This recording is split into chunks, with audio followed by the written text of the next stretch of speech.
Bismillahirrahmanirrahim. Sampai kepada ana video yang sedang ramai bahwasanya di sana ada seorang ustadz kondang yang kita ibarahkan perkataan dengan menjual surah Al-Fatihah.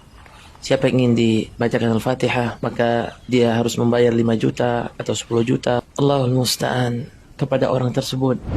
Apakah ketakutan kepada Allah sudah habis di hati engkau, wahai hamba Allah subhanahu wa ta'ala? Apakah sudah tertancap kecintaan kepada dunia sehingga engkau menipu Allah dan menipu hamba Allah subhanahu wa ta'ala, berdusta atas nama Allah subhanahu wa ta'ala? Ini mengingatkan ana dengan ayat Allah subhanahu wa ta'ala berfirman dalam surah At-Taubah, Ya ayyuhalladzina amanu inna katsiran minal ahbari wa ruhbani la ya'kuluna amwalan nasi bil batil. Baik orang-orang yang beriman, sesungguhnya banyak dari al-ahbar. Al-ahbar itu ada ulama ahlul kitab. Waruhban ahlul ibadah ahlul kitab. Mereka itu layakulun, yaitu memakan harta-harta manusia dengan cara yang batil. Salah satunya dengan cara seperti ini. Ijma' para ulama bahwasannya menghadiahkan Al-Fatihah untuk yang masih hidup ataupun yang sudah meninggal, kalau pakai upah maka tidak akan sampai kepada orang yang meninggal tersebut. Nah, kalau misalkan tidak pakai upah, maka khilaf para ulama. Al-Imam Syafi'i wa Malik mengatakan tidak sampai Al-Fatihahnya. Adapun Imam Ahmad dan Abu Hanifah mengatakan sampai Al-Fatihahnya, dan ini dipilih oleh Syekhul Islam Ibnu Taimiyah rahimahullah bahwasanya sampai Al-Fatihahnya.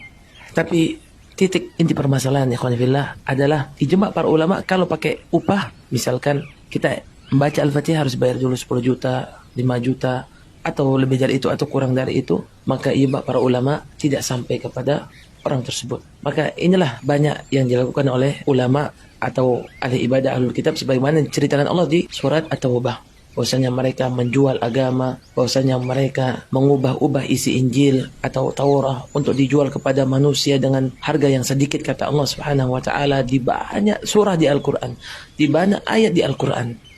Allahul musta'an. Ustaz ini dikenal sebagai orang yang mengajak kepada menghafal Quran. Mana hafalan antum ya akhi? Mana hafalan antum terhadap Al-Quran? Mana ketakutan antum kepada Allah subhanahu wa ta'ala ketika antum teringat ayat tersebut? Nah, maka kata Syekh Abdurrahman Sa'di rahimahullah bahwasanya ayat ini tahdzir min Allah azza wa jal li ibadihi al-mu'minin an katsirin min al-ahbar wa ruhban la yakuluna amwal an-nas bil batil.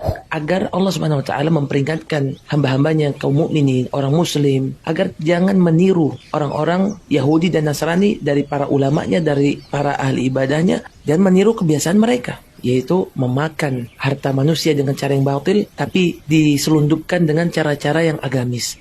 Ya seperti ini, kita bacakan Al-Fatihah, kita ludahkan akuanya misalkan para kiai atau para habib yang kita lihat, ya dengan seperti ini, menjual ajimat-ajimat yang tertuliskan di sana, kaligrafi, nggak tahu kita apa artinya, dijual dengan harga yang sangat tinggi. Nah, Allah.